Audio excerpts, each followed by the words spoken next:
Айырлы күн. Менің аты жөнім Ахметбек Нұрсила. Қуаттану сағаты деп аталатын сабағымызға қош келдіңіз. Алдымен мен сіздерге бірнеше жыл бұрын өмірімді өзгертуге көмегі тиген керемет тәсілдер туралы айтып берсем деймін. Бұл кереметтей тәсілдермен мен кез келген адаммен қуана бөлісуге дайынмын. Бұл тәсілдер кімдерге керек? Меніңше бұл тәсілдер компания басшыларына, жастарға, кәсіби спортшыларға, аналар мен әкелерге, былайша айтқанда өмірін өзгертуді қалайтын барлық жандарға керек. Біз философия шеңберден шығып, нақты өзгерісті іске асырудың нақты тетігін, нақты іс тәсілдерін талдайтын боламыз. Сонымен біз не туралы айтамыз? Мен сізге қазір жетіспейтін бір нәрсе туралы сөйлескім келеді. Жетіспейтін нәрселер толып жатыр ғой. Қайсыны айтайын деп тұрсыз деп ойлап тұрсыз ба? Мен басты, ең маңызды нәрсе туралы айтайын деп тұрмын. Сонымен сіздің өміріңізде не жетіспейді деп ойлайсыз? Сіз маған, менің өмірімде барлығы бар, бәрі жетеді. Жағдайым жаман емес, тағдырыма өкпем жоқ. Өмірімнің кейбір тұстарына ғана көңілім толмайды. Соны жақсарту үшін осы аудио жазбаны тыңдап отырмын деп жауап беруіңіз мүмкін. Жақсы, мен сізге сенемін. Дегенмен, сіз өзіңізге толығымен адал жауап берсеңіз, өміріңізде бәрібір бір нәрсенің жетіспей тұрғандығына бәс тігемін. Бұдан қысылып ұялатындай ештеме жоқ. Қазіргі замандағы адамдарға тән бір нәрсе бар. Ол бәрі мінсіз болып көрінуге тырысады. Өмірінде жетіспейтін нәрсе туралы айтуға қысылады. Кейде тіпті мұны мойындаудан ұялады. Айналаңызға зер салыңызшы. Жан жағымыз толған күйзеліс. Кез келген адамның ішкі дүниесіне көз салып көріңізші. Не көресіз? Көбінің бойын үрей билеп алған. Бұл қорқыныш сезімі емес. Себебі қорқу бұл өткінші сезім. Сіз қорыққан кезде денеңіз дірілдейді. Егер сіз қорықсаңыз, оның себебі бар. Сіз бұл мәселені шешуге тырысасыз. Немесе ол өздігінен шешілуі мүмкін. Ол сезім өткеннен кейін сіз қорқудың қажет жоқ екенін ұғасыз. Бойыңыздағы қорқыныш сезімі лезде жойылады. Ал үрей сезімі бұлай емес. Оны үнемі күн сайын адамдар өзімен бірге алып жүреді. Бұл сезім ешқашан өтпейді, әрі аяқталмайды. Жұмысқа тез баруым қажет. Әлі аяқталмаған қанша ісім бар деп күйгелектенген сезім үрей деп аталады. Таусылмайтын істеріңіз жентектелген қар сияқты бірінен соң бірі жинала береді. Соның кеселінен үнемі үреймен өмір сүресіз. Осылай істі соңына дейін жеткізе алмай, бойыңыздағы билеген үрей сезімі ешқайда кетпейді. Тіпті өзіңізді еркін сезінуден қалып, өмірден ләззат алуға шамаңыз жетпейді. Бойыңызды үрей билеген сонша, өмірде жоспар құрып, жетістікке жету туралы ойлауға мұршаңызда болмайды. Сонымен, қуаттану сағат деп аталатын сабағымызда сіз тек өміріңіздің қаншалықты құнды екендігін түсініп қана қоймай, сонымен бірге қолыңыздағы бар нәрсені бағалауды үйренесіз. Сонымен қатар шынымен нені қалайсыз, және бұған қалай қол жеткізуге болады, осыны білесіз. Мұның барлығына өзіңізді өзгерту арқылы қол жеткізе аласыз. Бірақ мұны жүзеге асыру үшін сізге өміріңізде не жетіспейді, осы туралы тағы да ойлануға тура келеді. Тек қана не жетіспейді, не қажет деп материалдық жағдайды ғана ойлап қоймай, ішкі дүниеңізге де бір сәт үңіліп, оған да не жетіспейді, соны ойлап көріңіз. Өзіңіздің ішкі жан дүниеңізге үңіліп, болмысыңызды сезініп, қиялыңызға ерік беріп, шынымен де өміріңіздің қандай болғанын қалайсыз? Неге мән беру керек? Дәл бүгін қалай өмір сүресіз? Осыған назар аударып ойланыңыз. Қазір көбіміз күйбелең тіршілік қамымен өзімізге көңіл бөлуді ұмытып кеткенбіз. Жан жағымыз толған смартфон, гаджет, әр сәт сайын WhatsApp'ты тексереміз, Instagram'ды қараймыз, интернеттен бір ақпарат іздейміз, телефонға, SMS-ке жауап береміз. Осылай мыңдаған дүние күн сайын ойымызды бөлуде. Бұған жұмысымыздағы қым-қуыт істерді, отбасымыздағы жағдайды қосуға болады. Біз отбасымызға қамқор болып, бұл әлемге пайдалы болғымыз келеді. Шамамыз жеткенше мықты, табысты, бақытты болуға тырысамыз. Алайда айналамызда түрлі оқиғалар орын алуда. Мысалы, терроризм, еліміздегі экономикалық жағдай, кризис, уақыты келіп қалған кредит, ипотека, жақында болатын той, немесе бизнесіміздің алға жылжымауы.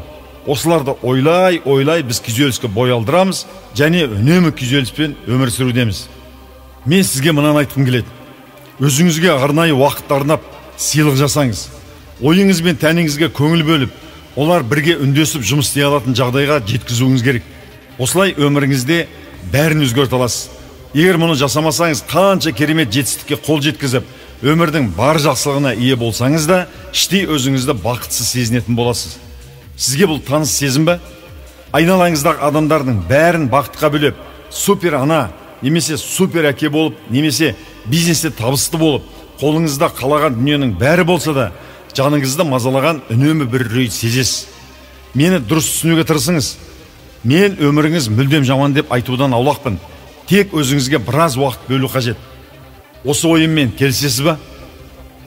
Егер сіз осы әрекеттен бастасаңыз, ең бірінші ойыңыз өзгереді. Осы арқылы санаңыз, эмоцияңыз және тәніңіз өзгереді.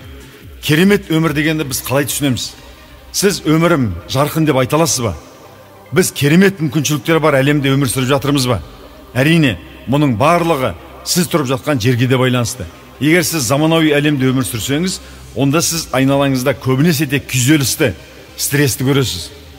Егер сіз өзіңізді жақсы сезіну үшін есірткінің, ішімдіктің, темекінің, музыканың, не болмаса басқа нәрсенің көмегіне жүгінетін болсаңыз, онда сізге қанағаттану сезімі жетіспейді. Мен бұл нәрселердің барлығы жаман демеймін, бірақ біз оларға өзімізді жақсы сезіну үшін тәуелді болмауымыз қажет. Қазіргі кезде артық салмақтан арыла алмай күйзелісте жүрген адамдар қаншама. Бізге тамақ жеткілікті, бірақ бізге ақыл, ішкі тепе-теңдік, жан тыныштығы, жақсы эмоция жетіспейді. Сондықтан көбі бір нәрсеге тәуелді болып, көңілін аулайды. Бұл тек есірткі немесе бір заңсыз әрекет қана емес. Адамдардың көбі тамаққа, шылымға, ішімдікке тәуелді. Бұл көңіліңді аулап, рахат сезімге бөлейтін керемет тәсіл деп ойлайды. Олар біраз күйзелісті басуға көмектеседі, бірақ өміріңіздің керемет өзгертпесі анық. Олар біраз күйзелісті басуға көмектеседі, бірақ өміріңізді керемет өзгертпесі анық. Мұны қысқа мерзімді демалыс деуге болады. Одан кейін біз қайтадан бұрынғы мәселеге, қазіргі әлемге ораламыз. Былайша айтқанда таз қалпымызға келеміз. Осы сабақтағы менің негізгі мақсаттарымның бірі сіз үшін жаңа ойын ережелерін жасау. Осы арқылы сіз жеңіске жетіп, өзіңіздің көптеген нәрселерге көзқарастарыңызды өзгертіп, жаңа әрекеттер жасай бастайсыз. Осылайша көптеген қателіктеріңізді түзете аласыз және өзіңізді жақсы сезініп, өзіңізге көңіліңіз толып, іштей үйлесім тауып, түрлі тәуелділіктерден құтыла аласыз. Менің мақсатым сізге бірнеше қарапайым әдет қалыптастыруды, бірнеше қарапайым шешім қабылдауды үйрету. Бірқатар әрекеттерді орындау сізге қажетті дем беріп және еңсеңізді көтеріп, мен өмірді сүйемін, дәл осы өмірді мен әрқашан армандағамын, менің қолымнан бәр келеді, мен өзім қалаған тұлға бола аламын, өмірімде қалаған жоспарымды еш қиындықсыз жүзеге асыра аламын, өзгелерге жақсылық жасаймын, тағдырым сыйлаған таңғажайып уақытты барынша пайдалы өткіземін, мен өмірден ләззат алғым келеді және оған өз үлесімді қосқым келеді деп мақтанышпен айтатындай дәрежеге жеткізеді.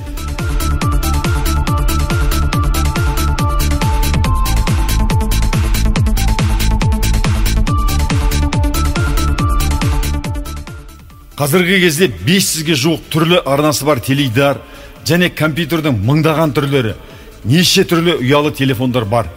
Ешқандай озық технология сізді тұлға ретінде дамытып өміріңізді өзгерте алмайды. Мұны тек қана сіз өзіңіз жасай аласыз. Сіз ештеңе істемесеңіз де өміріңіздің өзгеретіндігі рас. Себебі әлем үнемі өзгеріс үстінде. Уақыт өте келе сіз қаласаңыз да, қаламасаңыз да тәніңіз өзгереді, түріңіз өзгереді, сіздің жеке өміріңіз өзгереді. Кейбір адамдар өміріңізден кетеді, айналаңызда адамдар да құндылықтар мен пікірлерін өзгертеді. Өміріңізде барлығы өзгереді.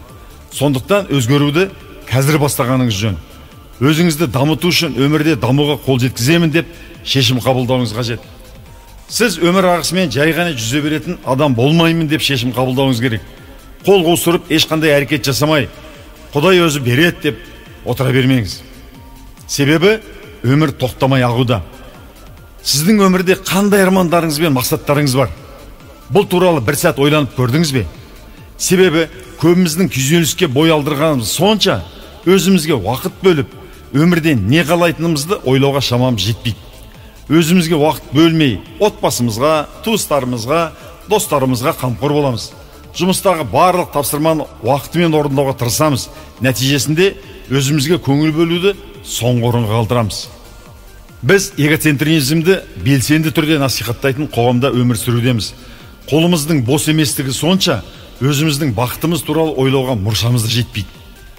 Мен сізбен тек өзіңізге арнайтын уақыт туралы сөйлескім келеді. Өзіңізге уақыт тауып, үзіліс жасап, жан дүниеңізге үңіліп көріңізші. Мен кіммін?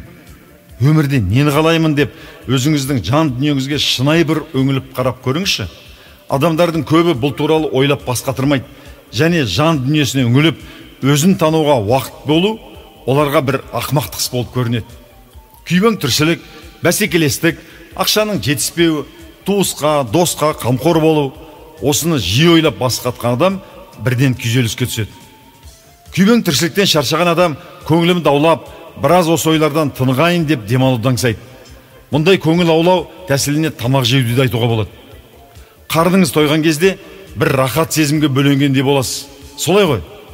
Осыдан кейін жаныңыз жай тауып, бір еркін тыныс аласыз. Ал бір күрделі істі қолға алып, тез аяқтауым қажет деп асыққан сәтте тынысыңыздың тарыла бастағанын сезесіз бе? Осының өзі адамды күйзеліске алып келеді. Күйзеліске түскен сәтте адамдардың көбі теледидар тамашалап, ғаламторда отырып, және қосымша біреумен әңгіме дүкен құрып, осы сезімнен құтылуға тырысады. Осылай басқа нәрсеге көңіл бөлсе, күйзеліске алып келетін істер туралы дереу ұмытуға болады деп ойлайды. Бұл кезде теледидарда не болып жатқаны оларға аса маңызды емес. Ғаламторда да не қарап отырғанына мән бермейді. Олар күйзеліске алып келетін ойдан қашсам, бәрі түзеледі деп ойлайды. Оларға әйтеуір бір жаққа қашса болды. Мәселеден қашу арқылы сіз жан дүние тыныштығына қол жеткізе алмайсыз. Қашу арқылы өзіңізді қуаныш сезіміне ешқашан бөле алмайсыз. Бұған қол жеткізудің жалғыз тәсілі сізге не маңызды? Сіз үшін керемет өмір деген қандай болуы тиіс? Өзіңізді тұлға ретінде қалай дамыта аласыз? Шынымен нені қалайсыз? Осыны ойлауыңыз қажет. Бұл әрекетті сіз үнемі жасап отыруыңыз қажет. Яғни жылына бір рет немесе туған күнде ғана жарқын болашақ жайлы ойларды ойлауды мен сәтсіздік рецепті деп атар едім. Өзі туралы ойлауға мұрсасы жоқ. Тек күйбелең тіршілікпен жүрген адам тек күйзеліспен ғана өмір сүреді. Қиялға беріліп, кереметтей армандағы өмір туралы ойлау оған ертегі сияқты көрінеді. Күйзеліс дегеніміз жасырын түрдегі қорқыныш сезімі. Біреу күйзелісте жүрмін десе, бұл оның қорқатындығын мойындағысы келмейтіндігін білдіреді. Бұл қалай болады дейсіз бе? Күйзеліске түскен адам, егер мен бұл істің барлығын ойдағыдай аяқтамасам, бір кісінің маған көңілі толмайды. Ол адамның маған көңілі толмаса, мен сәтсіздікке ұшыраймын деп ойлайды. Бұл адамға бұдан артық қасірет жоқ. Бұл оның бойында қорқыныш сезімін тудырады. Күйзеліс біздің түймедей нәрсені түйедей етуімізден туындайды екен. Көптеген адамдар уақыттарын аса маңызды емес істерге арнайды. Бар назарын, күшін, эмоциясын уақытша дүниелерге бөледі. Күйбең тіршіліктен дем алып, бүгін мен шынымен де немен айналсамын, нені қалаймын деп өзінен сұрауды ұмытады. Мен сізге мынаны айтқым келеді. Сізге ұнаса да, ұнамаса да өміріңіздегі орын алған барлық оқиға алдымен сіздің ішкі дүниеңізде пайда болған. Басыңыздан өткен барлық оқиға, жеке өміріңіз, отбасыңыз, жұмысыңыз, мүмкіндігіңіз, осының барлық алдымен сіздің шешім қабылдауыңыздан пайда болды. Сіз неге мән беруді, кейбір келеңсіз оқиғаларды қалай қабылдауды, болашаққа жоспар құруды үйреніп, дұрыс шешім қабылдағанда ғана өміріңіз таңғаларлықтай өзгереді. Кез келген істің 80% табысты болуының құпиясы психологияда екенін білуіңіз керек. Егер ойлау тәсілін басқара алсаңыз, кез келген мәселені шеше аласыз.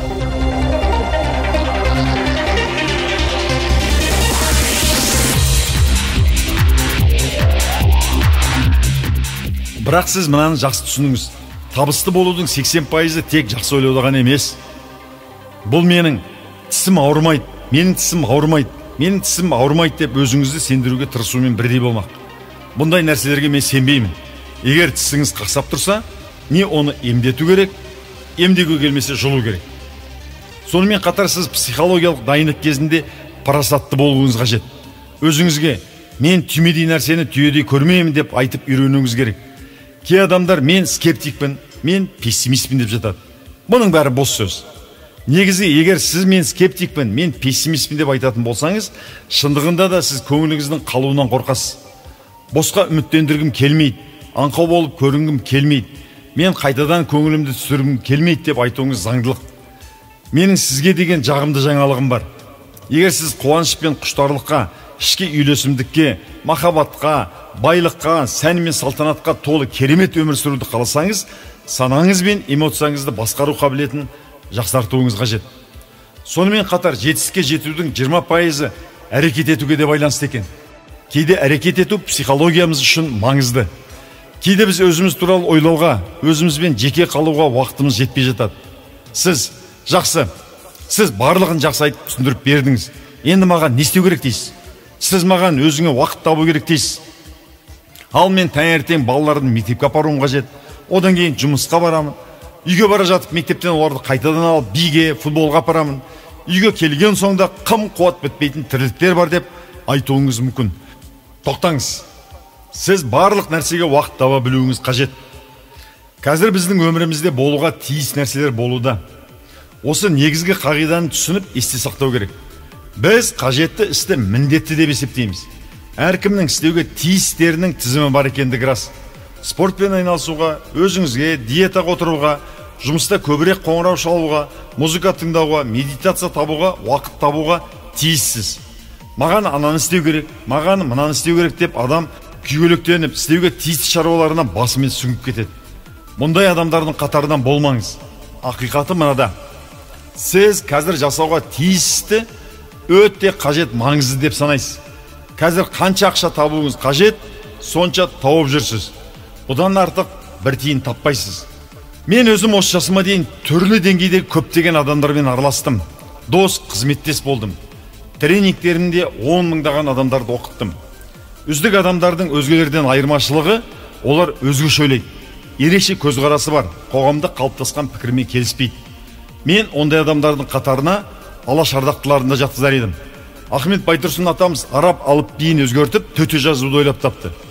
Оның жеңілділігі сонша, кез келген адам 2-3 күннің ішінде әліпбиді меңгеріп, қара танып, сауатты адамға айнала бастады. Ал араб әліпбиін оқып кету үшін айға жуық уақытқа жетеді. Әлихан Бөкейхан сол кезде кітаптың тапшылығына, мұғалімдердің жоқтылығына қарамастан 9 тіл меңгеріп, француз тілінен астрономия ілімін қазақшаға аударалды. Осыдан 100 жыл бұрын, қазіргі мүмкіншіліктің 1000-нан бірі де болмай тұрған заманда осындай істерді істеп тастады.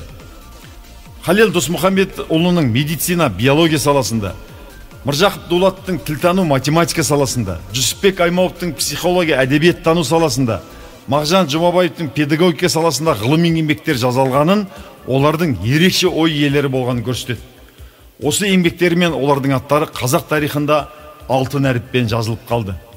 Ешқандай мүмкіндігі жоқ болса да, адамдар өзгеше ойлау арқылы осындай үлкен жетістіктерге жетеді, әлемді өзгертеді. Сіздің де ерекше тұлға болуыңыз үшін өзгеше ойлауыңыз қажет. Қазір сіз жасауға тиісті жасап жүрсіз, табуға тиіс ақшаны тауып жүрсіз, жұмсауға тиіс уақытты жұмсап жүрсіз. Өзіңе лайық ақша табудасыз, өзіңе лайық уақытты бөлудесіз. Сіз бір адамды сүйіп, ғашық болып, қарым-қатынастар орнатуды қалайсыз. Демек, сізге қарым-қатынас қажет дүние. Бірақ бұл өміріңізге міндетті түрде болуы тиіс деген сөз емес. Сіз үшін қазір ең бастысы тыныш өмір. Жаныңызды қинағыңыз келмейді. Ал қиналғыңыз келмесе, онда өміріңізде қарым-қатынас та болмайды. Себебі қарым-қатынасты шынайы сезімнен құралады. Мұнда сіз елестеткеннен әлдеқайда көбірек қуаныш сезімі бар. Сіз мықты тұлғаға айналғыңыз келеді. Шынымен мықты адам болғыңыз келсе, ары қарай тыңдаңыз. Ол үшін күн сайын өзіңізге арнайы уақыт бөліп үйреніңіз. Сізге азға қанағат қыл, үміттенбе, жайлы өміріңді өзгертпе. Бала кезден армандаған өмірді сүруге лайық емессің деп талап ететін мәдени гипноздан шығуыңыз қажет. Егер сіз халықтың басым көпшілігі секілді осындай гипнозға сенетін адам болсаңыз, өміріңіздің соңына дейін мақсатыңызға қол жеткізе алмай, мәнсіз өмір сүріп өтесіз. Мұндай ақиқатты мен өлместің күні, не күнкөріс деп атаймын. Мұндай адамдар қуаныш сезіміне сезіне алмайды. Бақытсыз болған соншалық өмірлерінде құштарлық пен нағыз драйв жоқ. Тек өмірдің аса мәні, мақсаты жоқ. Қайтеміз, өмірге келген соң амалсыз өмір сүреміз. Өлмеген соң жүрміз ғой деп жыбырлап, өмір әділетсіз, өмір сынақ деген өкініш сезімдері ғана бар. Сіз бұл пікірмен келіссеңіз де, келіспесеңіз де, мен сіздің көзқарасыңызды сыйлаймын. Ал егер сіз бұдан да артық нәрсені қаласаңыз, егер бұл мүмкін деп ойласаңыз, егер сіз аз нәрсеге қанағат қыла алмайтын адам болсаңыз, онда бұл сабақ сіздің бойыңызда қуатты еселеп күшейтіп, қайтадан күшті тұлға болуыңызға жол ашатын алғашқы қадам деуге болады. Бірінші сабақ кезінде сіз аяғыңыздан сенімді тұрып мына сөздерді айтуыңыз қажет. Мен бұрынғы мәнсіз өмірімнен бас тартамын. Сонымен былай деп айтыңыз: менің денем, санам, эмоциям, жеке өмірім, қаржым, мансабым кереметтей мінсіз болмаса да ерекше болады. Мұның барлығы бір күнде болмайды әрине. Бірақ бір күннің ішінде өзіңізге деген қарым-қатынасты өзгертуге болады. Бұл сізге мейірімді адамдар мені жақсы көреді деп айтатын мотивациялық сабақ емес. Менің дәрісім мұндай сабаққа мүлдем ұқсамайды. Кейбір адамдарға сіз ұнайсыз, кейбіріне ұнамайсыз. Кейбір адамдар сіз жолы болмасын деп сізді аяқтан әдейі шалады. Кейбір адамдар уақытыңды зая кетірудесің деп айыптайды. Сізді аяқтан шалған адамдардың кейбірі сіз жақсы көретін адамдар болуы мүмкін. Бұл сіздің оларды жақсы көрмеуінен немесе жаныңызға жара салғысы келетіндіктен емес. Себебі олар сіздің артыңызда қалғысы келмейді, немесе сіздің табысты болуыңызды қаламайды. Себебі сіз озып кетсеңіз, олар өздерін сізден кем санайтын болады. Сіз жетістікке жетуге ұмтылсаңыз, жоқ дегенде жетуге тырыссаңыз, олардың бойын үрей билей бастайды. Өмірдің жарты бөлігі өзгеше ойлаудан құралған. Сіз мұны ақмақтық деп санамайсыз. Олай ойласаңыз, осы уақытқа дейін мені мұқият тыңдамас едіңіз. Жетістікке жету үшін қоғамдағы басқа адамдарға қарағанда ерекше көзқараста болу керек. Себебі, егер сіз бәрімен келісе берсеңіз, онда сізде шынымен де мәселе бар. Егер бәрі бір бағытпен қозғалса, сіз оған қарсы бағытпен жүріңіз. Сол кезде ғана сізде мүмкіндік көп болады. Азға қанағат қыл деген ақылдардың әсеріне берілмеңіз. Егер сіз өмірде көптеген артықшылыққа ие болғыңыз келсе, айтпақшы мұнда артықшылық дегеніміз өмірде өзіңіз қалағандай сүру, және біреуден немесе бір нәрседен басым түсуді білдіреді. Бұл өміріңіздің мәнді, оны сүруге лайық деңгейде деген мағынаны білдіреді. Бұған қалай қол жеткізуге болады? Бұл үрдісті бастау үшін не істеу қажет? Алдымен өмірімізді қалай мәнді жасауды түсінуіміз қажет. Біз ерекше мәнді өмір дегеніміз көп ақшамен байланысты емес екендігін ұқтық. Шындығын айтқанда, көп адамдар бай болса да өздерін бақытсыз сезінеді. Олар денсаулықтың нашар болуынан, сүйіктісімен жақсы берік қарым-қатынастың болмауынан азап шегеді. Керісінше, қандай бір байлығы болмаса да өздерін бақытты әрі кемелденген тұлға ретінде сезінетін адамдар да бар. Сонымен қатар өмірдің ерекше болуы үшін жеке өмірде керемет болуы тиіс. Сіз білетінде кейбір адамдардың сүйіктісі болса да, олар махаббатты сезіне алмайды. Немесе сезеді, бірақ өмірін бәрібір мәнсіз, пайдасы жоқ деп ойлайды. Себебі олар бір мақсатқа қол жеткізе алмады, немесе бір маңызды істі істей алмады, олардың физикалық күйі нашар, балалар жетістікке жете алмады.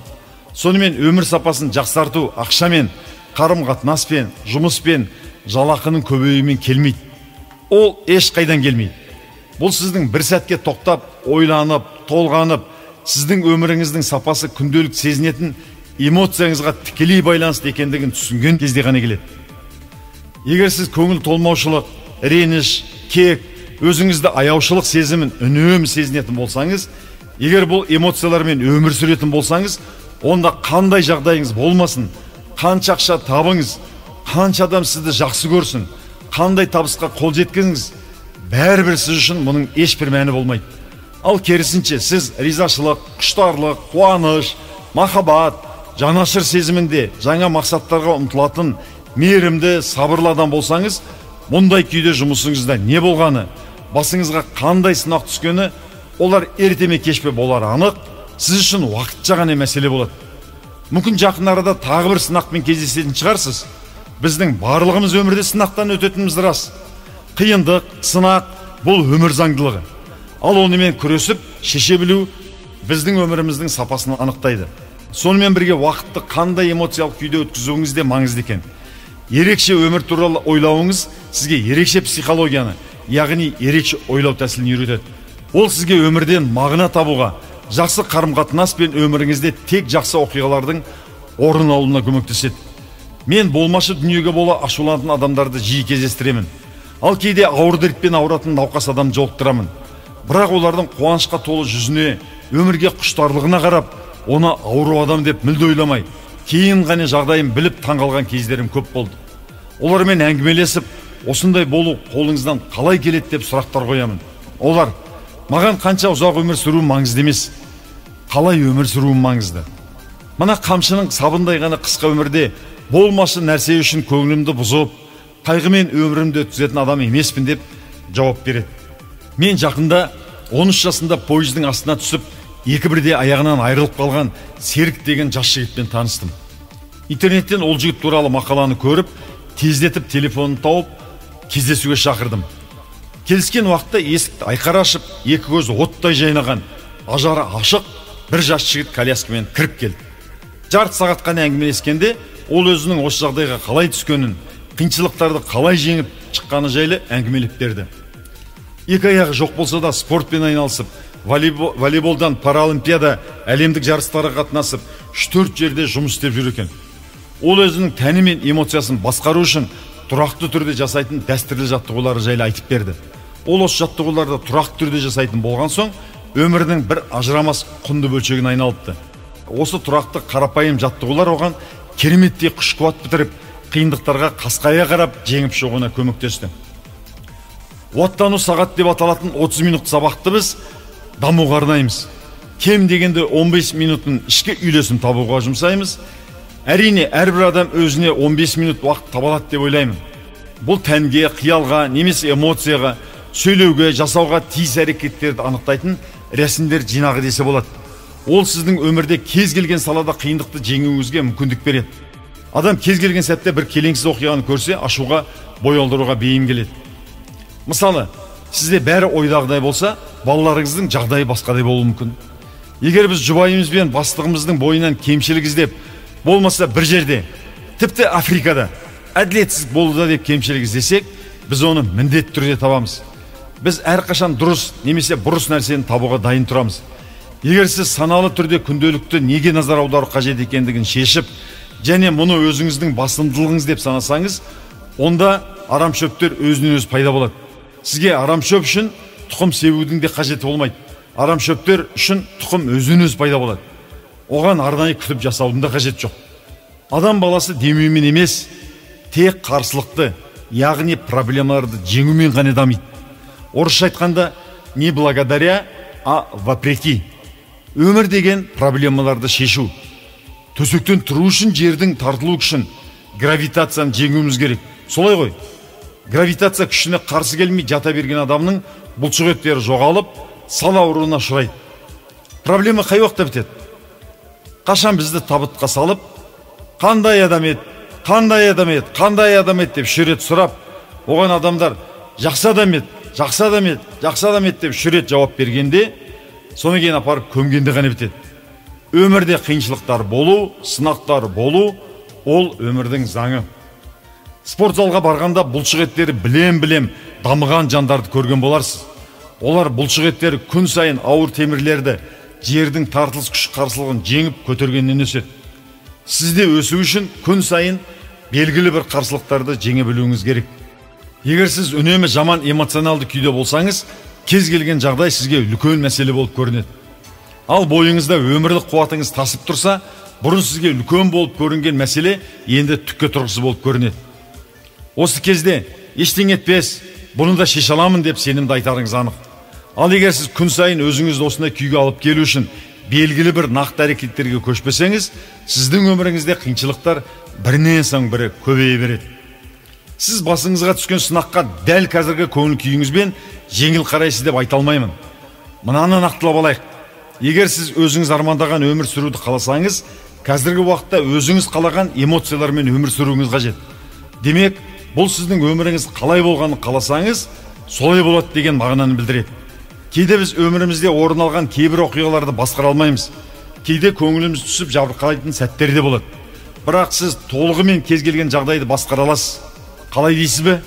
Болған жағдайдың сіз үшін маңызы қандай? Бәрі осыған байланысты екен. Сіз оқиғаның маңыздылығын басқарған сәтте бойыңызда алапат күш пайда болады. Басымдылыққа ие боласыз.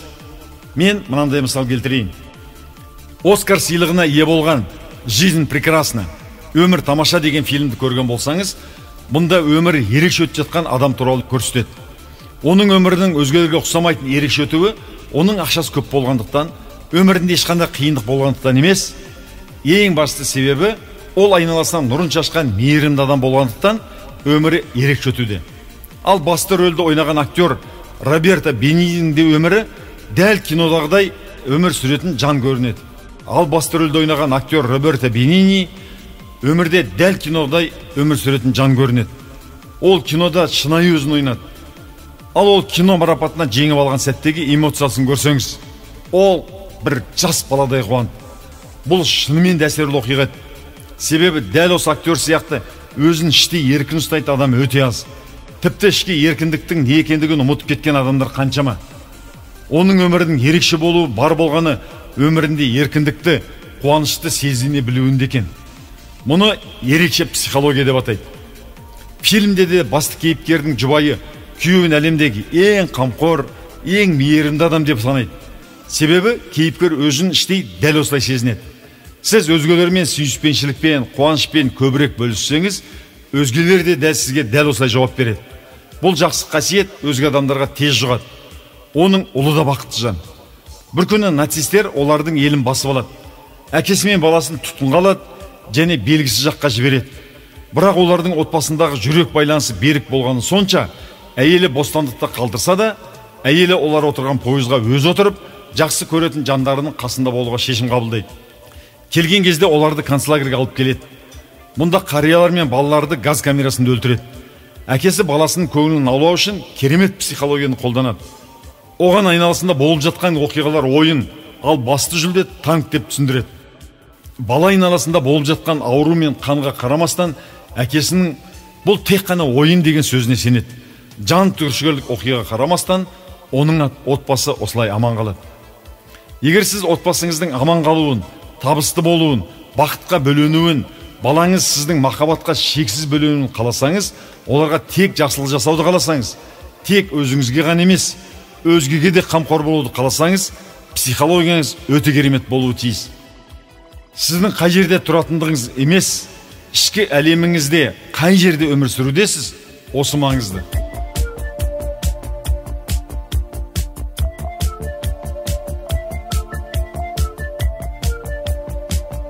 Өмірде ішкі және сыртқы деген екі әлем бар.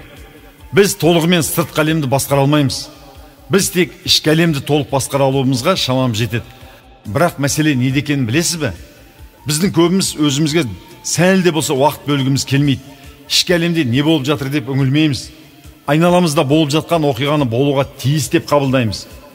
Менің өмірім осындай, енді не істеймін? Менің өмірім осындай, енді не істеймін? Мен бұл туралы кейін ойланамын деп өзіңізді алдаумен жүресіз. Осылай аса маңызды емес істерге көңіл бөліп, өзіңізге уақыт бөлмейсіз. Өзіңізге уақыт бөліп, мынандай шешім қабылдаңыз. Күн сайын менің тек өзіме арналған күш-қуатым болады. Күн сайын мен тек өзіме арналған күш-қуат уақытым болады. Күн сайын табысқа жету үшін кем дегенде 30 минут, тіпті болмаса 15 минут уақытымды өзіме күш-қуатымды арттыруға арнаймын. Осы 15 минут ішінде назарымды өмірімде риза болатын жағдайларға аударамын деп шешім қабылдауыңыз қажет. Егер сіз өміріңізді басқарғыңыз келсе, осы уақытты бөліп үйренуіңіз керек. Осы уақыт ішінде біз белгілі бір әрекеттерді іске асырамыз. Оның бірі бойыңызда ризашылық сезімін өсіру. Егер сіз өміріңіздің сапасы қандай екенін білуді қаласаңыз, мына сауалға жауап беріңіз. Уақытымның қанша бөлігін ризашылық сезіммен өткіземін? Өміріме риза болып, бақыттан басым айналған кездерім көп пе? Деген сұрақтарға жауап беріп көріңіз. Мен дәл қазір осы ризашылық сезімін сезінудемін.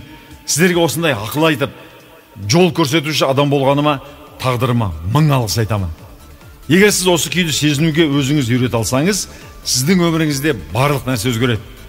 Егер адам үнемі үрей, қорқыныш сезімінде болса, ол ризашылық сезімін сезіне алмайды. Қорқыныш сезімі бәрінде бар. Бұл қорқыныш шамам жетпейді. Бұдан ештеме шықпайды. Мені ешкім жақсы көрмейді деген ойдан туындайды екен. Біздің бәріміз бейсана түрде, түрлі дәрежеде қорқыныш сезімін сеземіз. Себебі біз адамбыз. Егер сіз ризашылық сезімін бастан кешірсеңіз, қорқыныш сезімі жойылады. Оларды санамен ойлап қана қою жеткіліксіз. Күйбең тіршілікті ұмытып, бір сәт осы ойларды ойлаған сәтте бойыңызда ризашылық сезімі баурап алуы тиіс. Адамның бәріне алға жылжуға күш беретін бір себеп қажет. Біздің барлығымызға бойымызда күш-қуатты, батылдықты, құштарлықты оятуға, қорқынышқа қарсы тұруға, эмоциялық күшімізді өсіруге бір себеп керек. Бірақ егер сіз күн сайын бұрынғы әрекеттерді жасай берсеңіз, онда эмоцияларыңыз күшіңіз өспейді. Нәтижесінде өміріңізге көңіліңіз толмайды. Сондықтан елестету өте маңызды. Менің достарымның арасында компаниясын қомақты ақшаға сатып, мол табысқа кенелген адамдар бар. Бірақ олардың қуанышы 2-3 айдан аспады. Себебі кез келген қуаныштың шегі бар.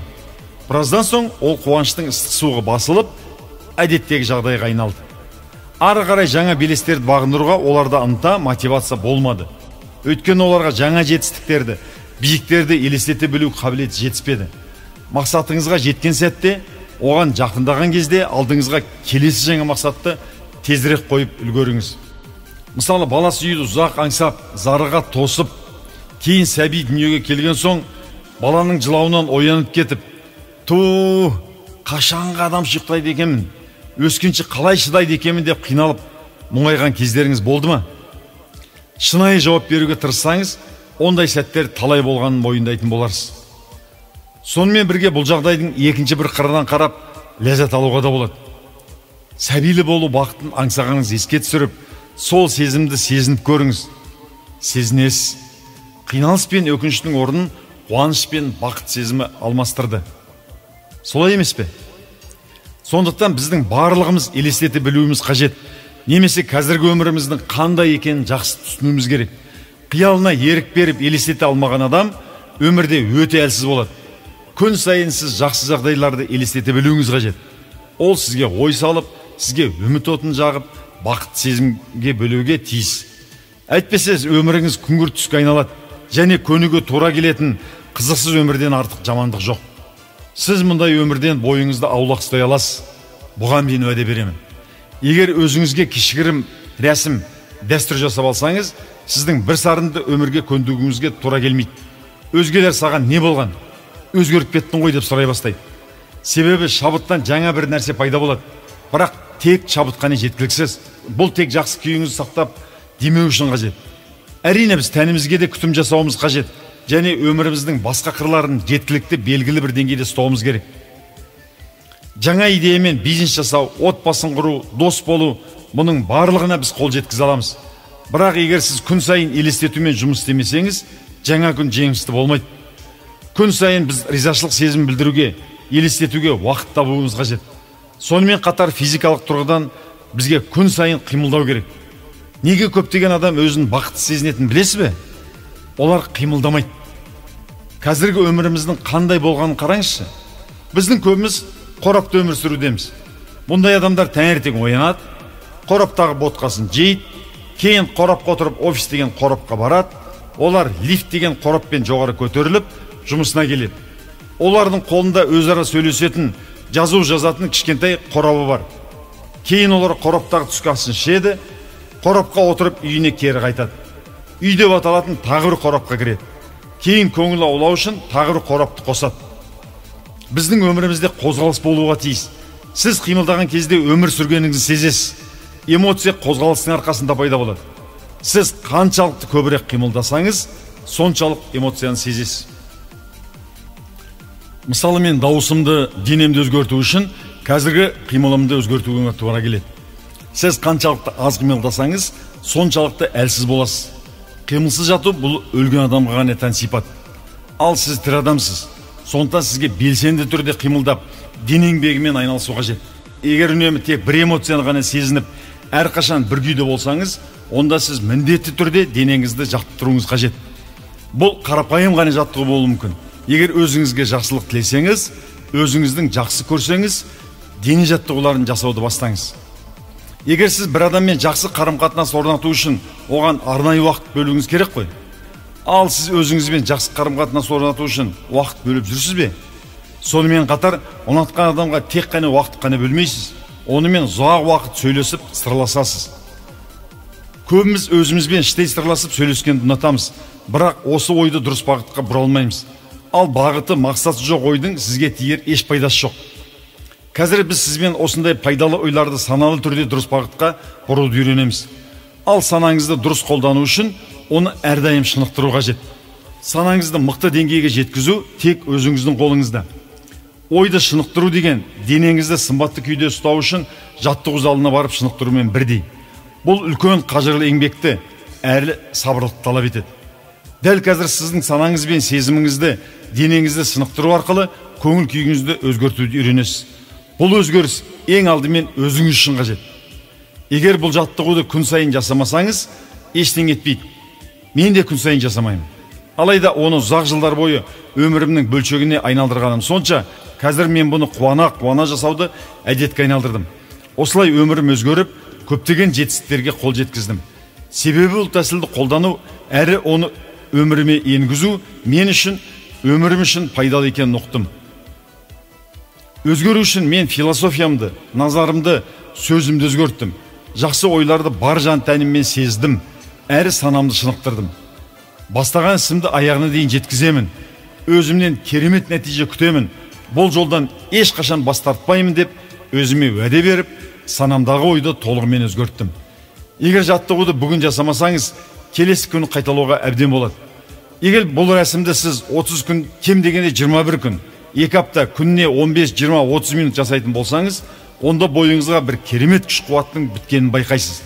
Мұндай өзгерістің дәмін татып алған соң, қызығушылығыңыз арта түсіп, бұған енді міндет ретінде емес, өзіңізге уақыт бөлудің ләззат алу сәті деп асыға күтетін боласыз. Жаттығуды бүгін орындасаңыз, ертеңгі күн үшін бойыңызда күш қуат тасып тұрады.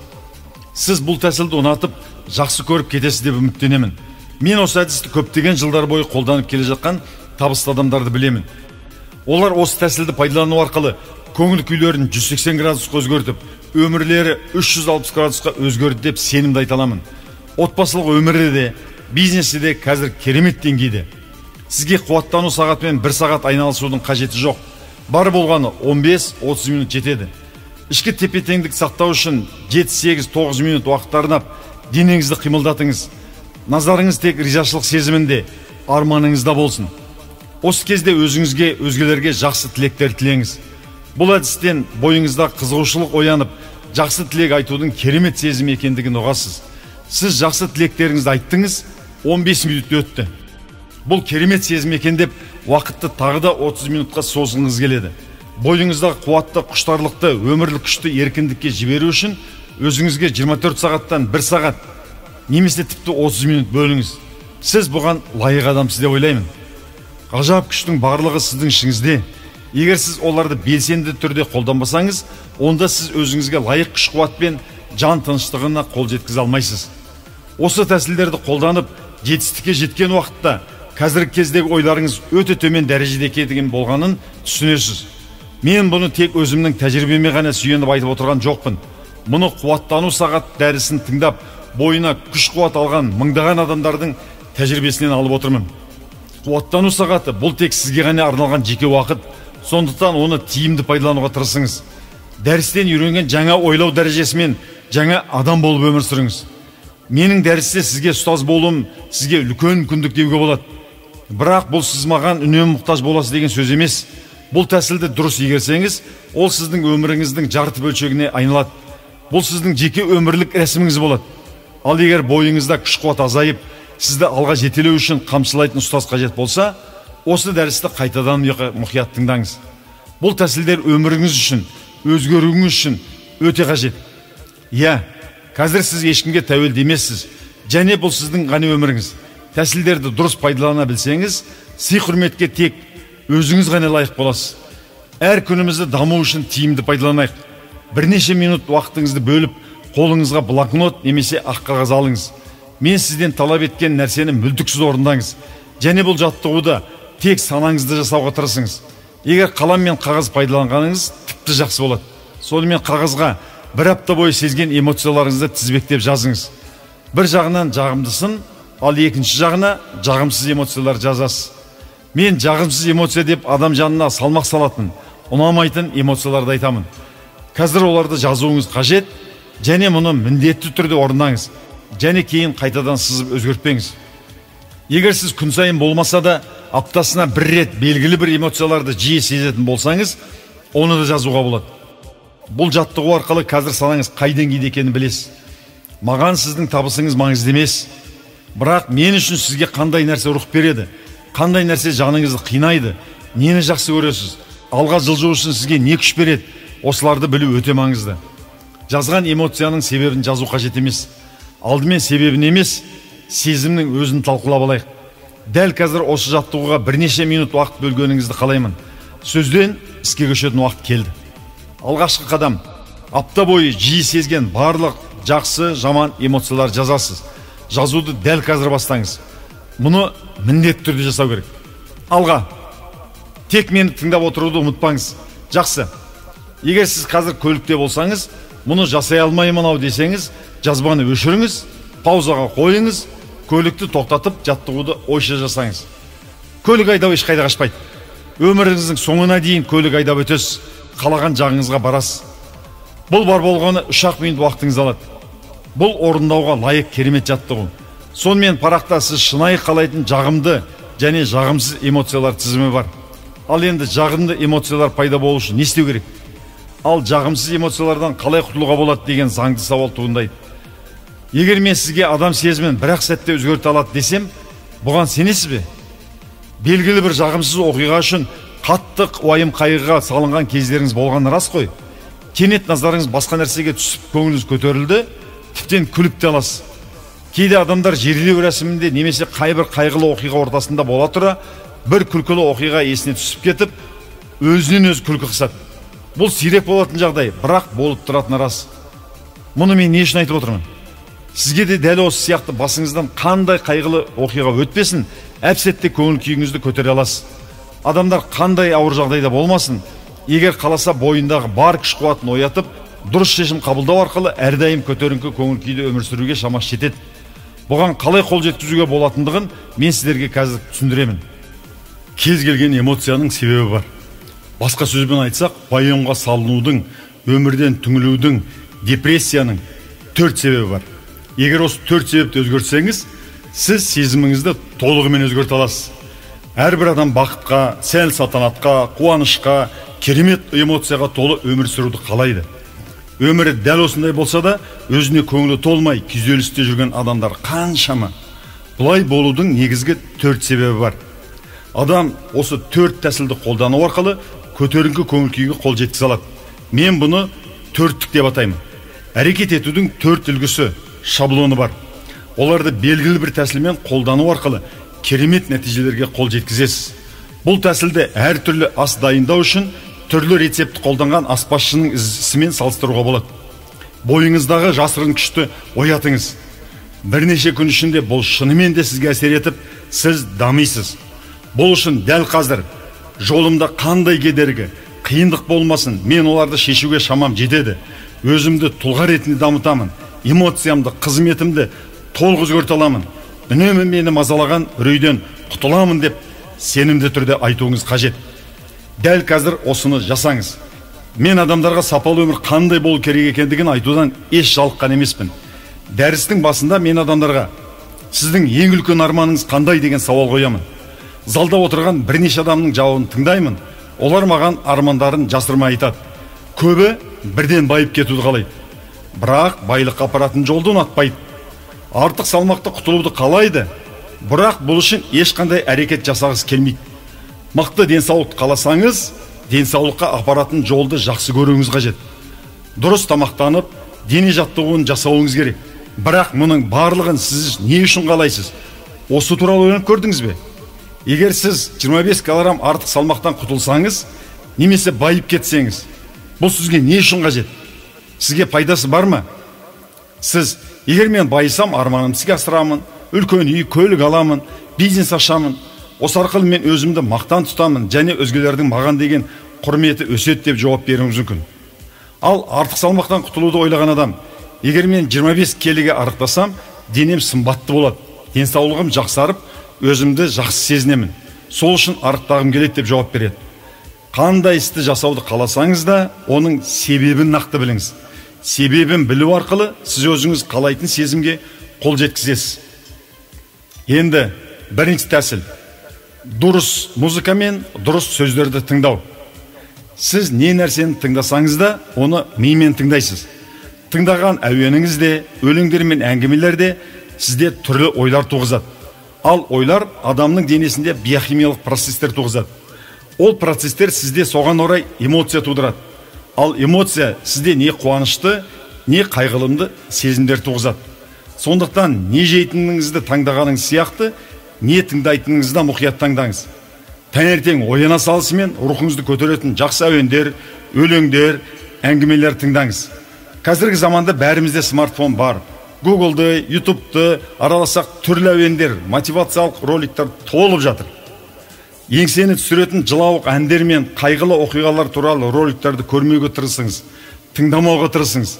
Таңертең қандай нашар күймен оянсаңыз да, бірден көңіл көтеретін рухты әндерді тыңдауды әдетке айналдырсаңыз, бәр жоғы 1-2 минуттан соң кеудеңізде күй ойнап, жақсы сезімге бөлене жөнелесіз. Екінші тәсіл. Ол үлгі сезімдерге әсер етеді. Ол адамның денесін қалай ұстауына байланысты екен. Денеңізбен қандай әрекет жасайсыз, сезіміңіз де сондай болады екен. Мысалы, адам шаршап диванда демалып жатқан кездегі сезімі, саябақта серуендеп жүрген кездегі сезімінен мүлде басқаша. Тағы бір мысал айтайын. Перденің ар жағында депрессияға түскен адам тұр. Оның көңіл күйін көрмей сипаттап беріңіз десем, көбіңіз оның қандай көңіл күйде тұрғанын дәл табасыз. Неге?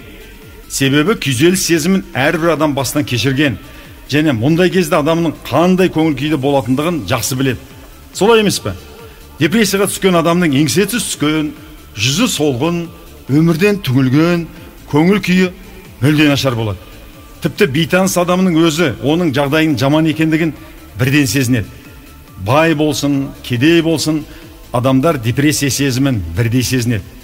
Иығын кеңге салып, үнемі жақсы ойлар ойлап, жиі көтеріңкі көңіл күйде жүретін жарқын жүзді адамдардың депрессияға түсуі өте қиын. Сыртқы келбетіне қарап, оның жақсы көңіл күйде екенін бірден білесіз. Әдетте адам депрессияға түссе, оны емдеу үшін қазір түрлі дәрі-дәрмектер қолданады. Қазір депрессия бұл дәрі-дәрмектің жетіспеушілігінен туындайтын кесел деп ойлайтын қоғамда өмір сүрудеміз. Егер сіздің жағдайыңыз нашарлап, жан дүниеңіз алай-дүлей болса, дәрігерлер сіздің жан дүниеңізге үңілместен, себебін білместен бірден дәрімен емдеуге кіріседі. Мен мұны химиямен өзіңді жақсы сезіну деп атаймын. Дәрі берді, мәселе осымен бітті. Тіпті баланың да күйзеліске түсетін кездер болады. Ата-анасы оны дәрігерге қаратып дәрі берсек, бәрі ойдағыдай болады деп баланың жан дүниесіне аса мән бермейді. Қаншама балаға ананың аялы алақаны мен әкенің мейірімділігі жетіспейді. Қазір күйбелең тіршілікпен ересек адамның не өзіне, не баласына уақыты жоқ. Себебі оның миын күнкөріс қауымы жаулап алған. Күйбелең тіршілікпен жүрген атана балаға көңіл бөлуге уақыт таппайды. Сырласып әңгімелеспейді. Егер ол ызыңдап мазасын алса, ұялы телефон, компьютер сыйлап алдайды. Баланың бойында қуаты тасып тұрады. Сондықтан өте белсенді болады. Әке шешесі оған бойында күш-қуатты дұрыс пайдалануды үйретпейді. Себебі күш-қуатты дұрыс пайдалануды өздері де білмейді. Қолынан ұялы телефон түспеген, компьютердің алдынан шықпаған бала тек өзіне ғана таныс әлемде өмір сүреді. Тұйық болады. Бұл оның санасына ғана емес, денсаулығына да зиян. Баланың күйзеліске бейім келуінің негізгі себебі осы. Беркли университетінің ғалымдары ешқандай химиякат қолданбай, басқа тәсілді қолданып көрді. Осы стресс емдеу үшін.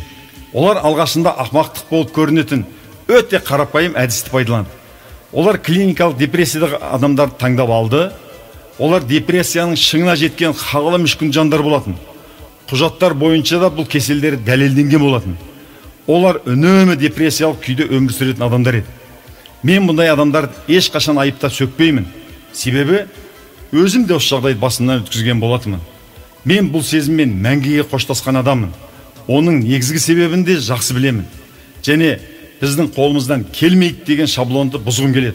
Сондықтан мен бұны не үшін айтып отырғанымды дұрыс түсініңіз. Сонымен 4 апта бойы бұл ғалымдар депрессиядағы адамдарды айнаның алдына қойып, екі езу екі жаққанша жеткенше күлдіреді. Ешбір себепсіз осылай 20 минут күлдіреді. Және мұны жасаған кезде езулерінің керілгендігі сонша, көзінің айналасында әжімдер пайда болады. Мұны жасаған кезде кеуделерін көтеріп, иықтарын кеңге салып, терең тыныс алады. Сырт көзге ақмақтық болып көрінуі мүмкін. Дегенмен, білесіз бе, осындай тәсілден кейін науқастар бұрынғы күйлеріне қайта орала алмаған. Тіпті ұйықтап жатқан кезде депрессияны сезетін әйелдің өзі кеселден жазылғандығын айтқан. Бұл керемет нәтиже. Ең қызығы 20 күннен кейін олардың көбіне дәрі-дәрмектен мүлде бас тартқан. Егер сіз орныңыздан тұрып қана бар пәрменіңізбен бірнеше рет секірсеңіз, көңіл күйіңіздің көтеріліп қалғанын байқап, сергіп қаласыз. Бұл кезде тек көңіл күйіңіз ғана өзгермей, жүзіңізде жадырай түседі. Эмоцияларды жазған қағаздағы тізімге қайта қараңыз. Демек, қандай қимыл жасайсыз, өзіңізді солай сезінетін боласыз. Яғни қимылдың да көңіл күйге үлкен әсері бар екен. Кейбір қимылдар көтеріңкі көңіл күй сыйлайды. Сізбен сөйлесу үшін мен бойымдағы жағымды энергияны пайдаланып жатырмын. Егер сіз өз тәніңізбен, физиологыңызбен болмашы ғана өзгеріс жасайтын болсаңыз, онда көңіл күй сезіміңізде болмашы ғана өзгеріс жасай аласыз. Егер де жойқын өзгеріс жасай алсаңыз, мен дәл қазір жасай аламын, уәде беремін деп айтыңыз. Мен сонда сізге, мен не істеу керек екенін білмеймін, уәде бере алмаймын. Бұл біртүрлі қылықтар секілді ұяламын, қысыламын дегенге қарағанда, мүлде басқа жағдайға көтерілетіңізге кепілдік беремін. Мен мұны шынымен ыңғайсыз бұрын жасамаған қылығыңыз екенін түсінемін, бірақ бұл тәсіл жұмыс істейді. Өмірдің ең мықты сабақтары нәтиже беретін тәсілдер. Тіпті олар өте қарапайым болып көрінетін тәсілдер болуы мүмкін. Оңай, жеңіл істелетін тәсілдердің болғаны керемет қой. Біз неге өзімізді жақсы сезіну үшін бәрін күрделендіруге құмармыз? Барлық керемет ғажайып тәсілдер әдетте өте қарапайым болып келеді. Мен спортпен тұрақты айналысып, үнемі белсенді болғандықтан, әрдайым көтеріңкі көңіл күйде жүремін. Еңсемде тік ұстап, күлімдеп жүремін. Күлімдеген жылы жүзді адамдарды жақсы көремін. Себебі бұл мені жақсы сезімге бөлейді. Белсенді қимыл жақсы көңіл күй кепілі. Сезімді өзгерту үшін ең бірінші қимылды өзгерту қажет. Қимыл белсенді болса, көңіл күй әрдайым көтеріңкі болмақ. Айнаның алдында тұрып, сүйікті әуеніңізге билеп алыңыз. Мұнда биден кейін көңіл күйіңіз бірден көтеріледі. Осындай қарапайым тәсілмен ақ көңіл күйді адам өзгерте алады екен. Бірақ көбі күрделі жол таңдап, одан еш нәтиже көрмей, салы суға кетіп, күйзелісте жүр. Негізгі тиімді тәсілдердің шешімі өте қарапайым болады. Енді төрттіктің келесі түрі назарыңызды шоғырландыру, яғни фокуста ұстау және сенім. Олар бір-бірімен тығыз байланысты. Назарыңыз неде болса, көңіл күйіңіз соған сай болады екен. Сана үшін сіз назар салған нәрсе шынайы ма, әлде жалған ба, маңызды емес. Мысалы, бір адам сізге жамандық жасады делік. Сіздің бар назарыңыз оның істеген ісінде, осы сәтте сіз ашулысыз, одан көңіліңіз қалды. Кейін бұл кісінің сізге ешқандай жамандық жасамағандығын, тіпті жасаған кездің өзінде мұны әдейі істемегенін білесіз. Қателескен екем деп ойлап, өзіңізді қолайсыз сезініп, тіпті одан ұяласыз. Демек, біздің назарымыз неге түссе, көңіл күйімізде сондай болады екен.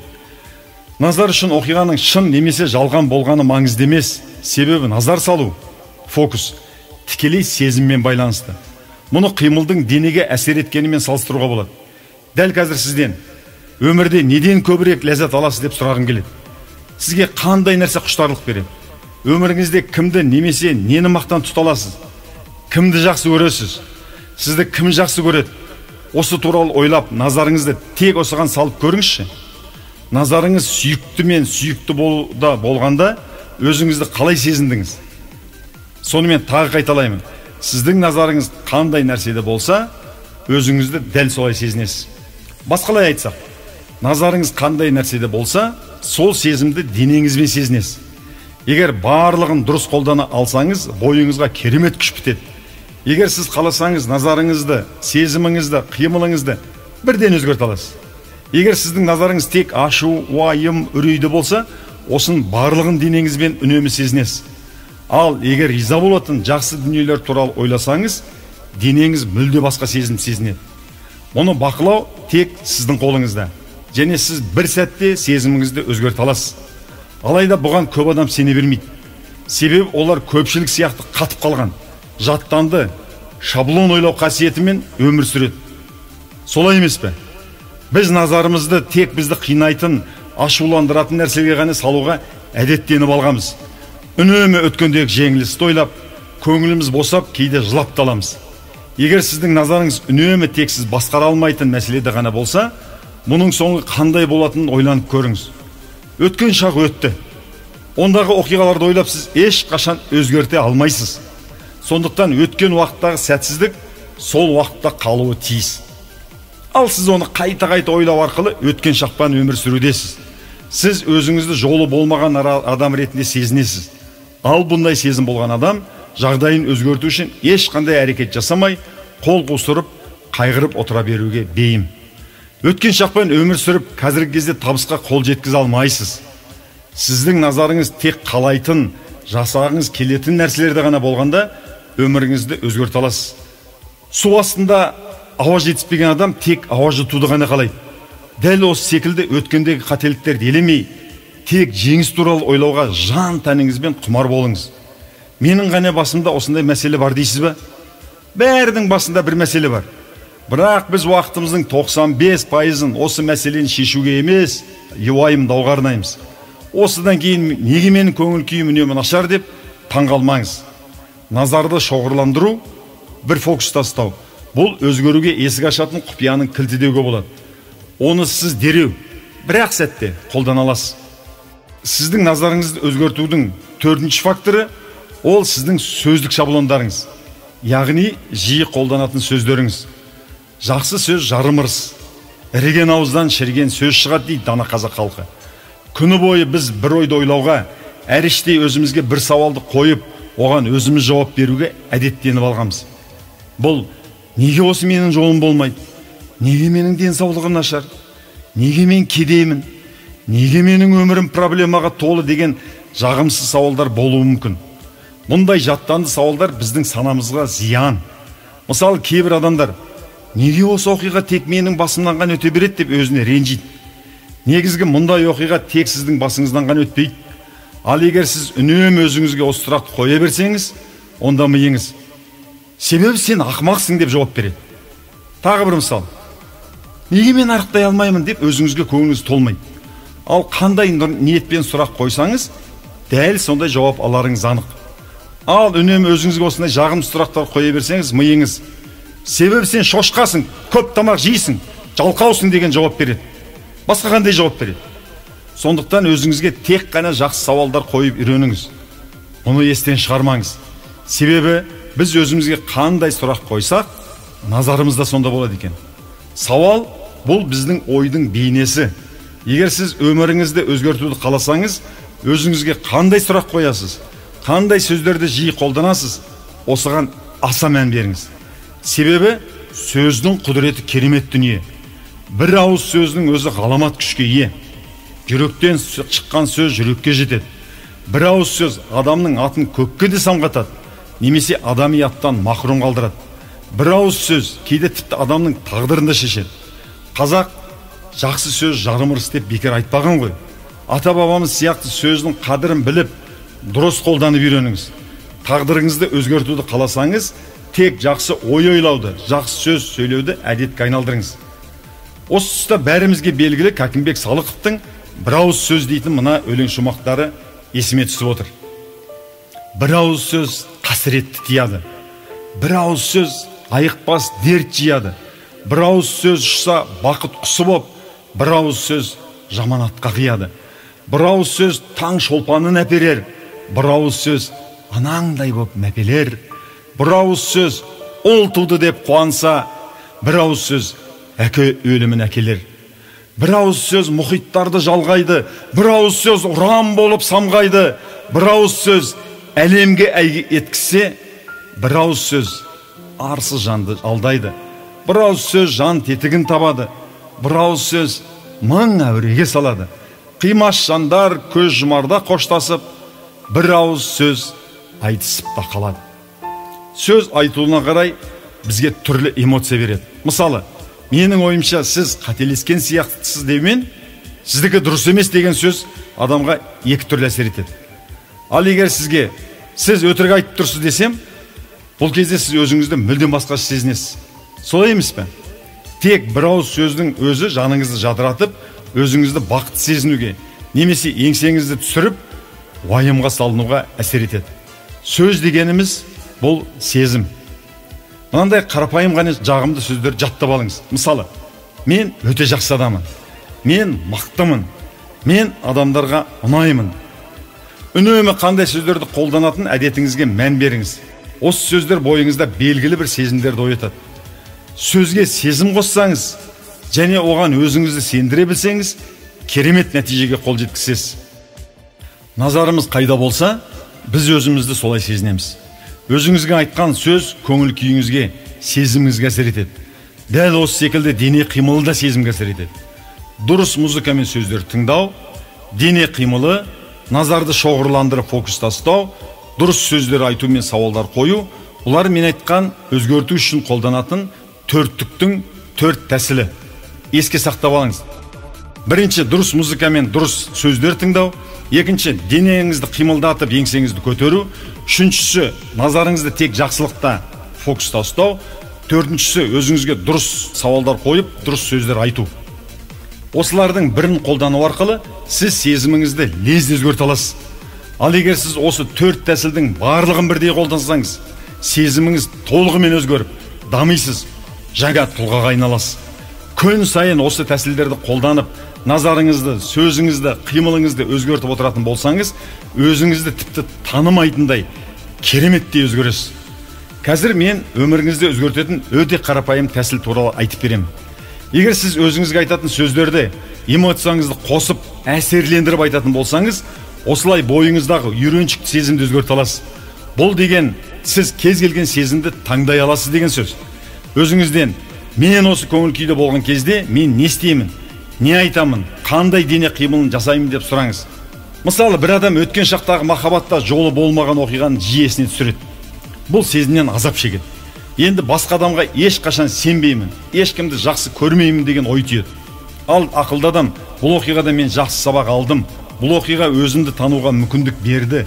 Енді мен жаңа жұбымды өте бағалаймын, бақытты ғұмыр кешуге тырысамын, өмірдің мәні осы ғой деген ой түйеді. Сізде толығымен таңдау құқығы бар. Сезіміңізді де толығымен бақылай аласыз. Қандай сезімді жиі сезінсек, осы сезімдер біздің өмір сапамызды анықтайды. Сіз ашу-ыза, түңілу, үрей, өзіңізді кінәлау сияқты жағымсыз сезімдермен, немесе бақыт, қуаныш, алғыс, құштарлық, татулық секілді жағымсыз сезімдермен де өмір сүре аласыз. Таңдау құқығы тек өзіңізде. Егер жағымды эмоцияларды сезінуді жиі әдетке айналдырсаңыз, сіз бұрынғы өміріңізге ұқсамайтын мүлде басқа өмірді сүресіз. Барлық осы 4 тәсілді өмірімізде іске асыру үшін не істеуіміз қажет?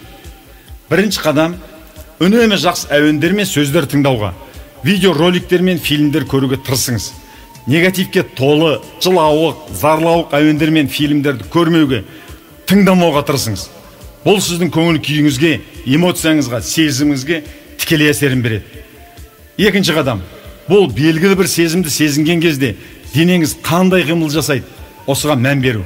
Келесі жолы ашу мен ызаны сезген кезде бет-әлпетіңізге, тынысыңызға, денеңіздің күйіне мән беріңіз. Бұл кезде ызадан бетіңіз қызарып, тынысыңыз тарылып, жұдырығыңыз түйіліп тұрған шығарсыз.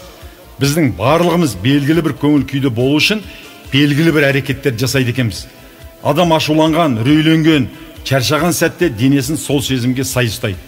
Осындай сәтте денеңізбен не болып жатқанына мән беріңіз. Үшінші қадам, егер өзіңіз қалаған сезімге қол жеткіңіз келсе, сол сезімге бөленген адамды болып үйреніңіз. Сол жағдайға қиялмен кіріп, сол жағдайға жеткен кездегі сезімдерді сезіне алыңыз. Төртінші қадам, бұл өзіңізге дұрыс сауалдар қойып үйрену. Тек дұрыс сөздер сөйлеу. Өзіңізден, өзім осы көңіл күйге әкелу үшін мен неге сенуім қажет деп сұраңыз. Неге сену арқылы мен ашуланамын, көңілім түседі деп сұрап көріңіз. Ал егер сезіміңізді өзгерте алмай жатсаңыз, демек сіздің назарыңыз сіз басқара алмайтын нәрселерде деген сөз. Сондықтан назарыңызды шамаңыз жететін тұстарға салыңыз. Сіз мен тығырыққа тірелгенімді сезудемін. Демек бұл сезім менің қолымнан ештеңе келмейді деген сенімнен туындап отыр деуіңіз мүмкін. Шындығында бұл сіздің қолыңыздан ештеңе келмейді дегенді білдірмейді. Сіз тек осы ойдың ішінде қамалып қалғансыз. Егер сіз бұл сезімді сезіну үшін мен неге сенуім керек деп өзіңізден сұрауды әдетке айналдырсаңыз, сіз осындай қамаудан бостандыққа шығасыз. Назарыңыз жағымсыз сезімде емес, жағымды сезімге әкелетін жақсы сенімдерде болсын. Қандай қиындық болса да, бұл уақытша сынақ. Осы қиындық мені шыңдап, кемелденген тұлға болуыма көмектеседі деп рухыңызды көтеріңіз. Осы әдістердің барлығы өміріңіздің бөлшегіне айналу үшін сіз өзіңіз әдет табуыңыз қажет. Әрбір адамның өзіне ғана тән әдеті бар. Әдет әрекеттердің нәтижесіне әсер етеді. Мысалы, мүсініңізге көңіліңіз толмаса, демек әдетіңізді өзгерту қажет. Ұйқыдан оянған соң таңғы серуенге шығуды, немесе жүгіруді, жаттығу жасауды әдетке айналдырыңыз. Ал қазіргі әдеттеріңіз сізге зиян, себебі сіз дұрыс тамақтанбайсыз, жаттығу жасамайсыз, өзіңізге уақыт бөлмейсіз. Ағзаға күтім болмаған соң, әрине ол артық май жинайды. Кез келген әдет өміріңізге әсер етеді. Сіз үнемі жасайтын үйреншік әдеттер сізге не зиян, не пайдалы. Зиян болса, оның орнын жаңа пайдалы әдетке алмастыру қажет. Өмірде бақытты немесе бақытсыз, табысты немесе кедей адам болу тікелей осы әдеттердің нәтижесі деуге болады. Мысалы, кей отбасыларында үйлерінде көбіне қайғы қасіретті көрсететін сериалдарды көріп, солармен бірге мұңайып, кейде тіпті жылап талады. Мен де бұрындар мұң әуендерді, музыканы тыңдауға құмар едім. Абай атамыздың да, қазақ композиторларының да мұңға толы әндерін жиі тыңдап, өзімде домбырамен ыңылдап айтуды белгілі бір әдетке айналдырған болатымын. Содан кейін осы дәстүр арқылы өзімнің де, отбасымның да көңіл күй төмен болып, уайым қайғыға жиі беріліп кететінімізді байқадым. Аламан тренингтерін арнап, сапалы қазақ әнұранын, бәйге атты әндерге өз жанымнан сөз жазып, тренингтерде Алаш ұраны, мен қазақпын, батырлар ұранын шабандоздармен бірге айту арқылы өзімнің де, тренингке қатынасушылардың да кереметтей рухтарын көтерілгенін көріп, осы әуендермен оянуды дәстүрге айналдырдым. Оян қазақ, тұр ұйқыдан, көтер басты деген Міржақыптың рухқа толы сөздерімен төсектен тұрып, бірден сергіп, ширап алатын болдық. Бұл менің дәстүріме айналды. Сіздерге де осындай дәстүрді қалыптастыруды ұсынамын. Күніңіз қалай басталса, солай өтеді. Ал бір күн ол өмірдің ең шағын бөлшегі. Әдетте бір күн екінші күнге өте ұқсас болады. Сондықтан бір күнің қалай өтсе, өмірің де солай өтеді. Егер осы тәсілдерді қолданған соң ешқандай нәтиже көрмесеңіз, демек бір тұсынан қателік жасадыңыз. Осы тәсіл дұрыс пайдаланған бір адамды тауып, олардың қалай жасағандығын біліңіз. Дәл сол адам сияқты жасай алсаңыз, сол адамның өмірі сияқты өміріңіз өзгереді. Мен сізге қарапайым ғана негізгі жаттығуды үйретемін. Мен мұны қуаттану сағаты, немесе дамуға арналған 30 минут деп атаймын. Кез келген адамның іштей үйлесімі, гармония табуға 30 минут, кем дегенде 15 минут уақыты бар деп ойлаймын. Бұл үшін таңертең дене жаттығуын жасау үшін сергек оянуыңыз қажет. Тағы да қайталаймын. Денені шынықтыру, ойды шынықтыру. Ал ойды шынықтыру бұл көтеріңкі көңіл күй кепілі. Сіздің санаңыз бен денеңіз бір-бірімен тығыз байланысты. Денеңізбен қандай қимыл жасамаңыз, бұл сіздің көңіл күйіңізге тікелей әсер етеді. Сондықтан оянған соң еш күмәнданбастан жаттығу жасауға қуана кірісіңіз. Күн сайын белсенді дене қимыл арқылы өзіңізге көтеріңкі көңіл сыйлаңыз. Жаны саудың тәні сау демекші. Жақсы оймен, сезіммен өмір сүрген адамның денсаулығы да мықты болады. Жаттығу үшін тамаша уақыт ол таңғы мезгіл. Себебі, егер сіз таңертең жаттығу жасасаңыз, зат алмасу таңғы уақыттан бастап күні бойы жақсы күйде болады. Ал егер сіз жаттығу жасамасаңыз, сізге қажетті зат алмасу деңгейі төмен болса, сіз жай ғана артық салмақ қоса бастайсыз. Жыл өткен сайын денеңізде, әсіресе бұлшық еттеріңізде күш азаяды. Бұл егде тартқан шақта қатты сезіледі. Ал егер сіз бойыңыздағы жалқаулықты жеңіп, таңғы уақытта жаттығу жасауды әдетке айналдырсаңыз, ең бірінші бұл өзіңізге жасаған құрметіңіз, сыйлығыңыз. Ал таңғы уақытта сергек ояну үшін сәл ерте ұйықтауға тырысыңыз. Немесе ұйқының уақытын 1 сағатқа, не кем дегенде 30-15 минутқа қысқартыңыз. Сонымен таңғы жаттығу тек зат алмасуға ғана емес, көңіл күйге де әсер етеді. Біздің тәсілдің бірінші кезеңі қимыл мен тыныс алудан тұрады. Таңғы жаттығу үшін ыңғайлы киім мен аяқ киімді қазір дайындап қойыңыз. Таңғы дене жаттығуын сүйіктіңізбен бірге таза ауада серуендеуден бастауыңызға болады. Бұл керемет емес пе? Таңертең оянған соң ыңғайлы киім мен аяқ киіміңізді киіп, үйден таза ауаға серуендеуге шығыңыз. Таза ауадағы дене қимылыңыз тәніңіз үшін де, көңіл күйіңіз үшін де өте пайдалы. Ал егер серуендеу үшін сіз үшін аз қимылдау сияқты көрінсе, онда жүгіріңіз. Бірақ ең алдымен денеңізді қыздырып алу үшін жаттығуды жүруден бастаңыз. Жүрген кезде белгілі бір тәсілмен демалуыңыз қажет. Тыныс алудың арнайы тәсіл арқылы ағза өзін тазартып, дене белсенді қимылдай бастайды. Бұл үшін мұрын арқылы қатардан 4 рет ішке дем алыңыз, кейін қатардан 4 рет ауыз арқылы деміңізді сыртқа шығарыңыз. Бұл тыныс алу тәсілі сіздің физикалық күйіңізді өзгертеді. Осылай демалған соң 5 минуттан кейін сіз өзіңізді мүлде басқасы сезінесіз. Бұндай тәсіл тыныс алу гимнастикасы деп аталады. Массачусетс технологиялық институтында жүргізген зерттеу нәтижесі көрсеткендей, жүру барысында мидың қызметінде өзгерістер болады екен. Алғашқы 5 минутты тек өзіңізге арнап жайлы өткізуге тырысыңыз. Орныңыздан тұрып, 5 минуттай тыныс алу жаттығуын жасап жүруге кірісіңіз. Екінші кезең ризашылық сезімінде болып, елестетуді, визуализация бастау. Екінші кезеңде жасауға тиіс әрекет бұл бойыңыздағы алғыс сезімін дамыту. Бұл өте қарапайым әдіс. Есіңізде болса, мен алғыс сезімін сезінген кезде үрей жойылады деп айтқан болатынмын. Сіз риза болған кезде өзіңізге көңіліңіз толып, дүние үшін қам жемейтін бай адам ретінде сезінесіз.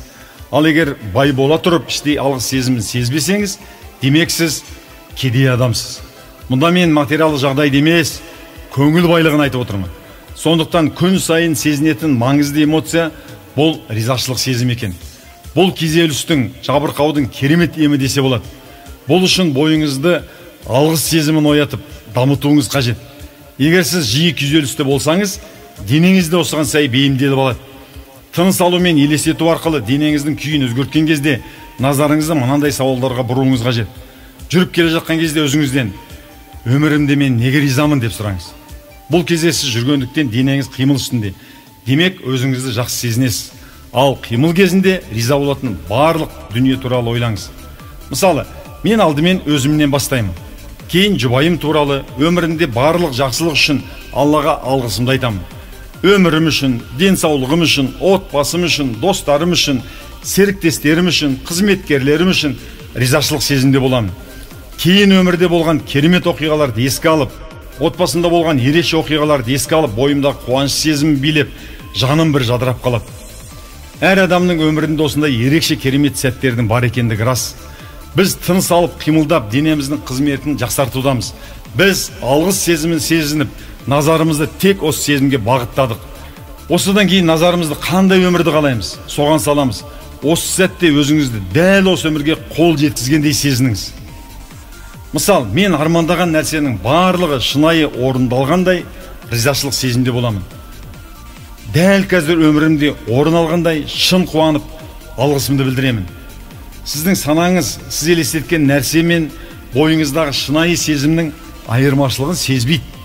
Мақсатыңызға қол жеткізгендей күйді денеңізге, санаңызға, эмоцияңызға жиі үйреткен сайын, соғұрлым санаңыз сіз ойламаған деңгейде керемет нәтиже береді. Назарыңыз қандай нәрседе болса, сіз сол мақсатқа жақындайсыз. Көптеген адамдар назарын тек қорқатын нәрсеге ғана салады. Мысалы, адамдар көлікті басқара алмай қалған кезде, олар саналы түрде бірден жақын арада қабырғаларға қарай бастайды.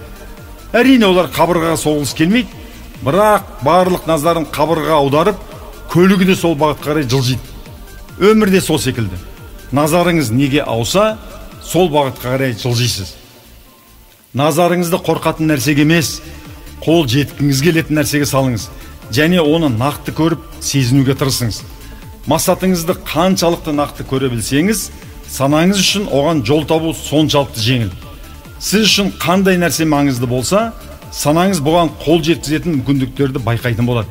Егер сіз қалайтын өмірді қазір сүрудемін деп өзіңізді сендірсеңіз, сіздің санаңыз осы өмірдің шынайы болуына жол табады. Осыдан кейін ғана бүгінгі күн туралы ойлануға болады. Мысалы, бүгін не істейсіз? Кездесуіңіз бар ма? Бұл кездесудің қандай болғанын, сізге қандай әсер бергенін қалайсыз? Осы туралы ойланыңыз. Көптеген адамдар не істеу керектігін ойлайды. Мұның орнына кімді бақытты етуді қалайсыз? Кімге жақсы тілек айтқыңыз келеді? Осы туралы ойлаңыз. Не істеймін деп емес, қандай керемет әсерге бөлінемін деп ойлауды әдетке айналдырыңыз. Біздің өмірімізде болып жатқан сыртқы жағдай ішкі әлемнен бастау алады. Осыны ұмытпаңыз. Өмірінде осының барлығы, менің балаларым, бизнесім, сізбен осы әңгімем алғашында басымда арман ретінде пайда болған еді. Енді олар шынайы айналды. Сіздің де арманыңыз дәл осылай шынға айналады. Өміріңіздің қандай болғанын және оның қалай іске асатындығын санаңызда жасауыңыз қажет. Көптеген адамдар санасында қаламайтын нәрселерді жасап, нәтижесінде қаламайтын жағдайға тап болады. Сондықтан бүгінгі күннің өзін ойлаған сәттерді назарыңыз тек сіз қалайтын дүниелерде ғана болсын. Сіздің қандай жағымды оқиға күтуде, оның қалай болғанын қалайсыз? Қалай сезінуді қалайсыз? Осы туралы ойланыңыз. Осы күннің маңыздылығын сезініңіз. Енді сиқырлы сөздерді айтуды бастайық. Мұның тыныс алу жаттығуын жасай жүріп, келе жатқанда айтуыңызға болады. Мен өмірді сүйемін, мен өмірді сүйемін, мен өмірді сүйемін. Сізге бұл тәсіл қарапайым болып көрінуі мүмкін, бірақ бұл сөздерді қайта-қайта айтқан кезде бойыңыз осы күш қуатқа толады. Мен сиқырлы сөздерді өмір бойы қолдандым. 20 шақты жыл өзімді тәрбиеледім. Мен көпшілік алдында алғаш сөйлеген кезде мектеп жасында 12-13 жаста болатынмын. Мен өмірімде үлкен жетістіктерге қол жеткізіп, осы тәжірибемен көптеген адамдармен бөлістім. Алғашында менің бойымда шешендік өнерде болмады. Бірақ мен өзімді белгілі бір күйге тәрбиеледім. Бұл күйде сөздер сізге өзінен өз келе бастайды. Дәл қарапайым әңгімелесу сияқты.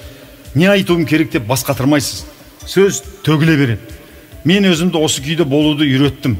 Алғашында көпшіліктің алдында сөйлеуден қорықтым. Кейін назарымды үрейге емес, бойымдағы бар жақсы тәжірибемді, білімімді өзгелермен бөлісуге салдым. Тек осы туралы ғана ойладым. Мен жақсылықпен бөлісуге құмар болдым. Қалай сөйлеуге болады деп бас қатырмадым. Әрине қобалжу болды. Бұл сезімге бой алдырмау үшін мен осы ондаған жыл бойы сиқырлы сөздерді айтудан еш жалықпадым. Сахнаға шықпас бұрын мен біріншіден физиологиялық күйімді өзгертемін. Терең тыныс алып, күштірек қимыл жасаймын. Бұл менің денемнің күйін жақсы жаққа өзгертеді. Екіншіден мындай сөзді айтамын. Бейсанама көптеген адамдардың өмірін жақсы жаққа өзгертуге көмегім тиетіндей, маған қажет эмоция, батылдық беруін бұйырамын. Қазір бұл сөзді бір рет айтсам жеткілікті, көпшіліктің алдында сөйлеуге шабыттанып шыға келемін. Бұрын мен бұл сөзді 45 минутқа жуық семинар өткізуге бара жатқанда көлігімнің ішінде қайталаушы едім.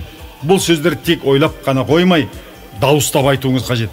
Сонда ғана тәніңіз күшейіп, қажетті эмоцияға қол жеткізесіз. Дәл осылай тыныс алып жүрген кезде бойыңыздың сергіп, көңіл күйіңіздің өзгергенін сезесіз. Сиқырлы сөздерді айтқан кезде мұны тыныс алу жаттығумен бірге жасауыңызға болады. Сиқырлы сөздер қарапайым сөздерден құралуы мүмкін.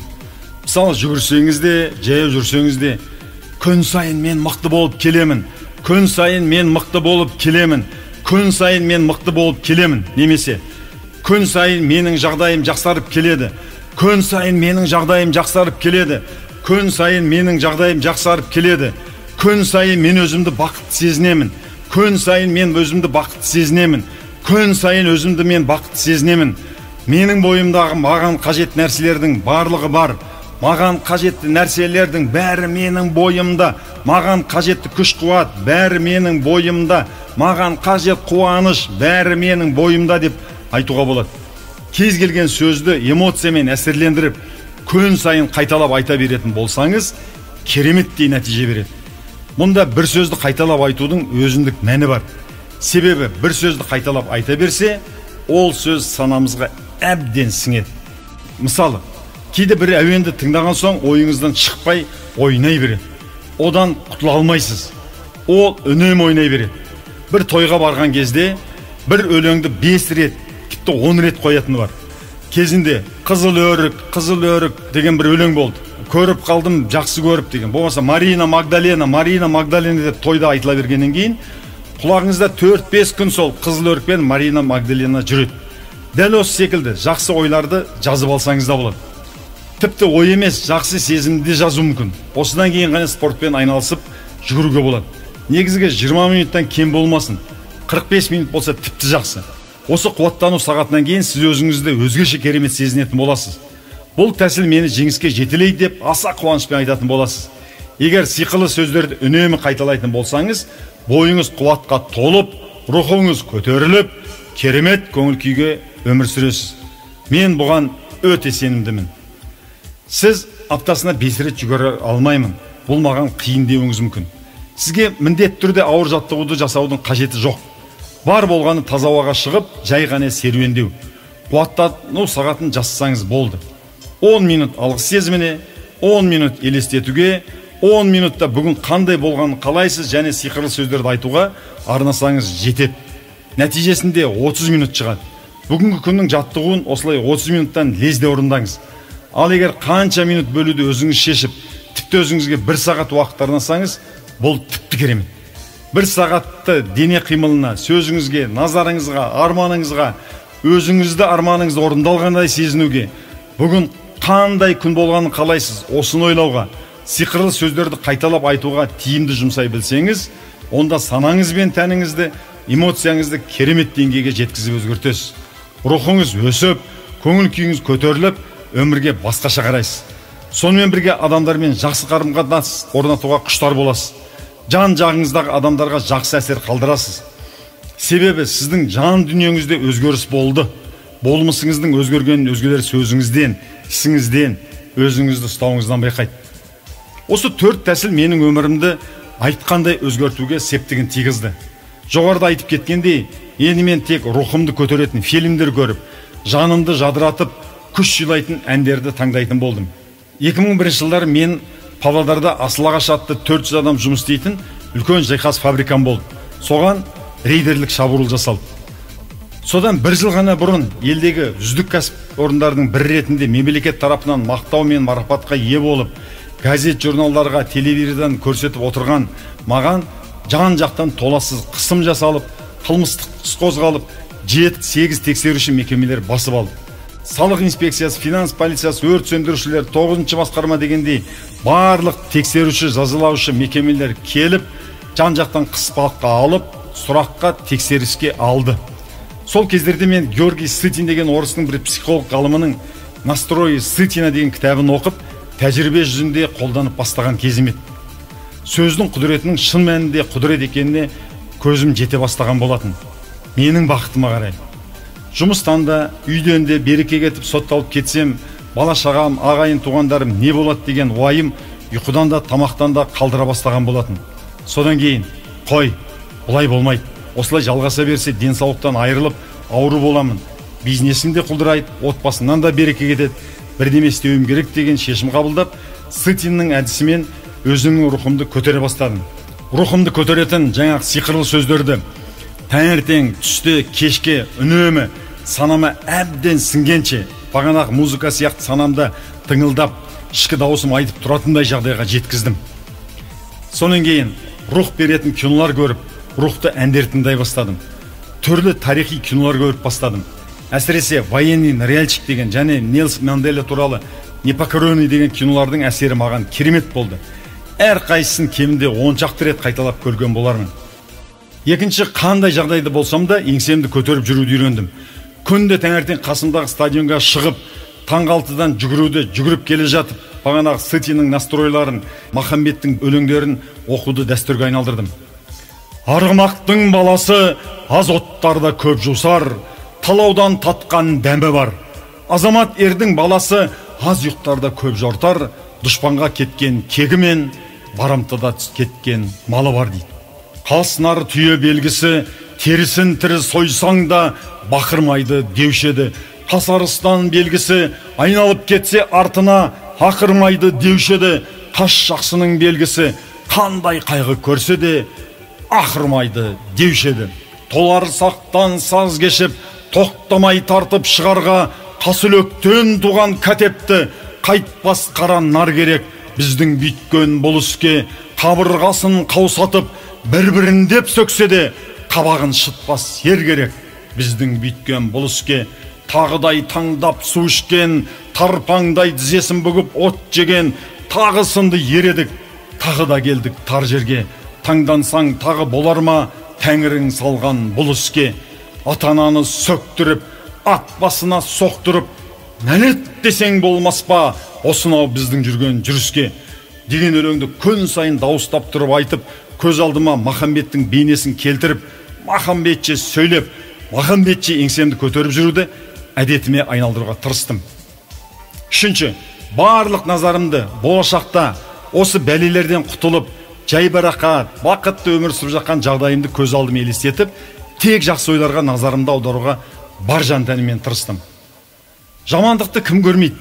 Үмітін үзбек қайратсыздық. Дүниеде еш нәрседе баян жоқ екені рас.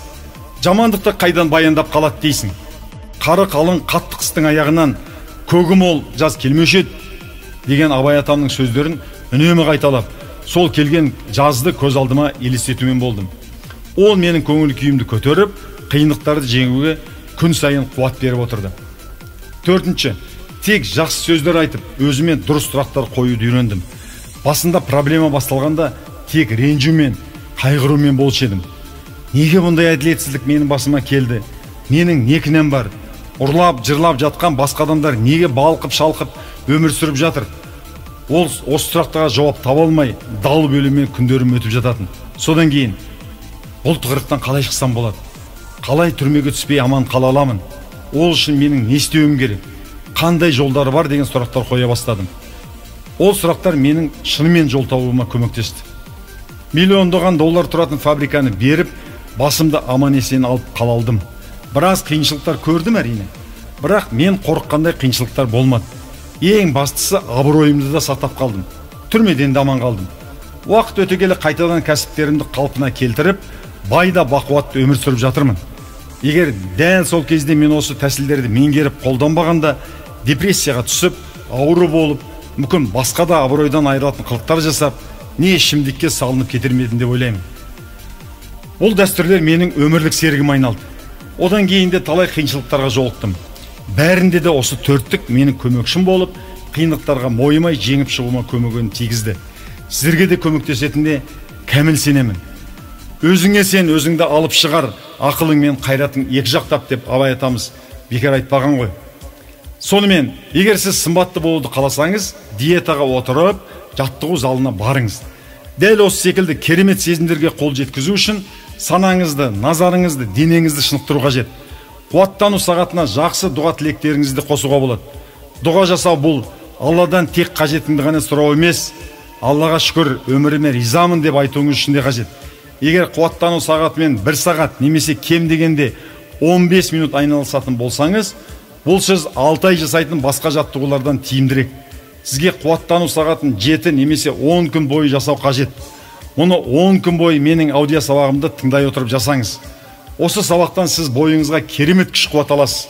Ал егер мұны 30 күн жасайтын болсаңыз, бұл сәттіліктің кепілі дер едім. Бар болғаны күн сайын өзіңізге сәлде болса уақыт бөліп, сыйлық жасаңыз. Қуаттану сағатының әрбір уақытында мен сіздің қасыңызда боламын. Егер сіз дұрыс эмоцияны сезінуді үйренсеңіз, қиындықтан шығатын жолды бірден табасыз. Бұған сіздің санаңыз көмектеседі. Егер дұрыс шешім қабылдайтын болсаңыз, кез келген мәселені шешуге болады. Бұл үшін көңіл күйіңізді жақсы жаққа дереу өзгертуіңіз қажет. Бұл үшін күн сайын қуаттану сағатын пайдаланып, жаңа әдетті бойыңызға сіңіру қажет. Бұның барлығы маған емес, ең алдымен өзіңіз үшін қажет. Егер мұны аптасына 4 рет жасайтын болсаңыз, әдетке айналдырып, оған берік болсаңыз, сіз өзіңізді мақтан тұтатын боласыз. Егер сіз мұны саналы түрде қуана жасайтын болсаңыз, өміріңіздің әр саласы өзгереді. Ертең таңғы уақытыңызды серуенге шығып, қуаттану сағатын тыңдаудан бастаңыз. Бұған 15-30 минутыңызды арнаңыз. Ең бастысы алғашқы қадам жасап, өзгеремін деп өзіңізді қолға алу. Сондықтан ертеңнен бастап қуаттану сағатын тыңдап, өзімді, өмірімді өзгертемін деп өзіңізге уәде беріңіз. Осы уәдеңізге берік болыңыз. Себебі бұл өміріңіздегі ең маңызды шешім. Менің жүректен шыққан сөзім сіздің жүрегіңізге жетеді деп үміттенемін. Санаңыздағы қажетті тетікті басып, сізге лайық жолды көрсете алдым деп ойлаймын. Енді барлығы өзіңіздің қолыңызда. Мені тыңдап, назар бөлгеніңізге алғысымды айтамын. Сіз бақытты болуға лайық жансыз. Сондықтан өзіңізге уақыт бөліп, қуаттану сағатын тиімді пайдаланып, керемет өмірге жол ашыңыз. Сізді үлкен жеңіс күтуде. Ең маңыздысы қуаттану сағатын жасауды бастау қажет. Осыдан кейін күн өткен сайын сіз өзіңіздің жаңа қырыңыздан тани бастайсыз. Ал тани түскен сайын өзіңізге деген құрмет арта түседі. Өзгелердің де сізге деген құрмет өседі. Әр күніңіз ғажапқа толы болсын. Құштарлықпен өмір сүріңіз. Құрметпен Ахметбек Нұрсила.